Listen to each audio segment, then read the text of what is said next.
Dans Colossiens 2, 16, 17, l'apôtre Paul déclare que personne donc ne vous juge au sujet du manger ou du boire, ou au sujet d'une fête, d'une nouvelle lune ou des sabbats. Ces choses ne sont que l'ombre des choses à venir, mais la réalité se trouve en Christ.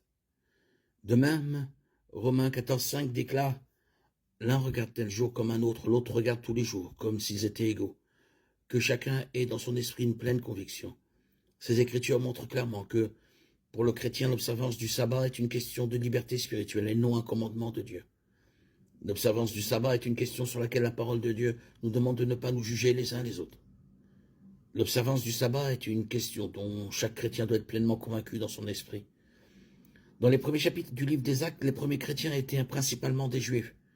Lorsque les non-juifs commencèrent à recevoir le don du salut par Jésus-Christ, les chrétiens juifs se trouvèrent face à un dilemme. Quel aspect de la loi mosaïque et de la tradition juive les chrétiens non-juifs devaient-ils obéir?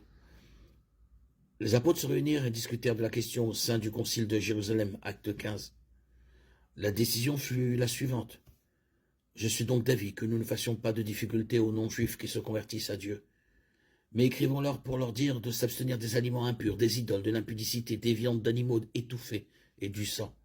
Acte 15, 19, 20. L'observance du sabbat ne faisait pas partie des commandements que les apôtres estimaient nécessaires d'imposer aux croyants non-juifs.